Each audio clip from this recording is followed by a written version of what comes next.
I'm wondering what your experience has been like as you've gone from an actual cult to then exploring Tantra, to exploring BDSM and kink. For me, being in one cult made me hyper aware of all the other cults. And the place where I did go to study Tantra turned out also to be very culty.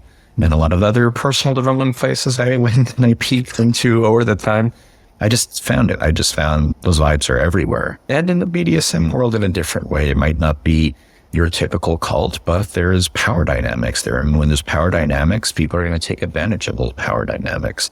And that's something that exists everywhere. And I think that's why it's so important, especially in stepping into these worlds of sexuality where the energy is so palpable and so easy to use and corrupt in ways, especially in places where our power dynamics exist everywhere, is to really hone that inner compass and really tune into your nervous system. Does this feel safe? Does this feel right? Check in with your gut. That becomes extra important. And that's why also going back to the communication piece, it was extra important to ask as many questions as you can. If people are going to be avoidant of your questions, I think that's when you can notice that that's something that. Yeah. Any other advice that you'd have for somebody who's not been in a cult to recognize that maybe they're in a cultish position or that something that might be interacting doesn't have their best interest involved? There's some typical things that cults do. And in a lot of ways, being a part of a cult is very similar to being in a relationship with a narcissist. It's the same basic things that happen. There's love bombing at the beginning. There's something that they're giving you to get hooks into you. And before long, you notice that there's a shift in that. And it's less about giving you, it's more about taking from you, taking your time, taking your energy, taking your money. And there's going to be a lot of gaslighting and making you think that certain thoughts are crazy or not believe yourself, not to trust yourself, not to trust others. Don't trust your family. Don't trust other things. Trust us. And there's a lot of separating you from the world around you so that there's less things for you to anchor to so they can hold you deeper. Something that happened in cults is a sort of worshiping of their figures, not necessarily like a god, but putting them on a pedestal above everybody else. These are some telltale signs of cults. And if you're unsure, one of the best things you can do is, whether it's a relationship or whether it's an organization, is completely cut off from it 100% for a month and start noticing the awareness and the thoughts that come to you. Leave that organization or leave that person for a month. Don't have a single text exchange. Don't respond to anything. And the things you'll see. Usually that awareness starts coming to you, back to you. Yeah, so having that piece of separation where you're able to really wonder and notice. And I've been in a situation where somebody ultimately had a very PTSD reaction towards me and was gaslighting me from that reaction and abusing me in that situation. And I remember I've never been in a cult, but I remember she was.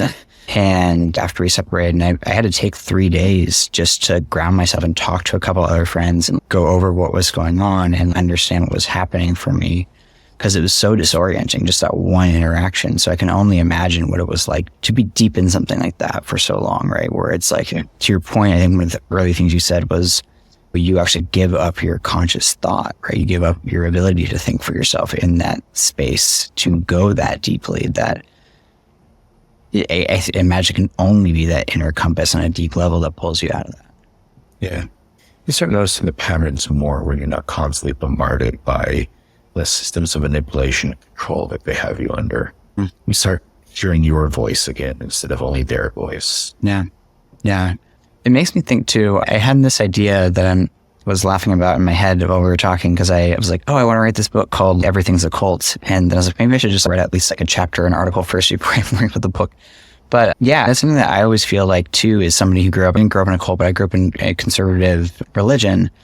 And there's definitely like some harm and challenges that come from that. And one of the things that I've noticed for myself and other people who have been in some sort of like heavy religious setting or a heavy personal growth cult setting is, once you've had that experience, you're able to recognize those patterns. And it seems like with almost anything that can become a cult, right? And there can be a cult of Elon Musk. There can be a cult of the Democratic Party. There can be a cult of whatever. And it's, to your point, I'm always looking for those things where people are like not connecting with themselves, or they're always connecting to a particular narrative about that thing in this positive way, and are not seeing the opposite arguments. They're not integrating or actually even acting and connecting with those other pieces that don't just fit their specific narrative. That's right. That's exactly it. And I think the key to living in more empowered life that's more with independent thought is the ability to have, yes, critical thought, subtlety, to move beyond the judgments of right and wrong, and understand that everything is a lot more complex. There is strong forces that push us towards extremes all the time, because when you're in an extreme, there's an identity. And when you're with people with the same identity, it feels like community.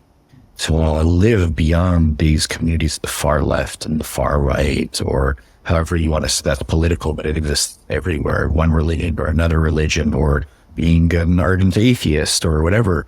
Anytime you know something too much and you're around other people who know the same thing, you're in that echo chamber. Yeah. There's very little personal growth that happens there. Personal growth happens most when you move away from judgments and towards curiosity, towards questioning without having to figure out the answer right away, but being in question. And the subtlety there is what brings more awareness. And this conversation went in a lot of directions, but I think that's part of just the times that we're living in now. We're living in a time where with AI and with other things that are coming forward, it'll be hard to tell what's real and what's not real anymore. Disinformation is already one of the biggest weapons being used against us from all sides. And the only thing that will continue to guide us is that knowledge of the self that happens through regulating the nervous system, tuning into the inner compass, tuning into that gut feeling. That's going to become more and more important as time goes on, because the up level of disinformation is going to continue. So I think that's another one of the gifts that comes along with doing any type of somatic work, which I think is a big type of somatic work, is the ability to recognize the states that you're in at any given moment and to follow and learn that.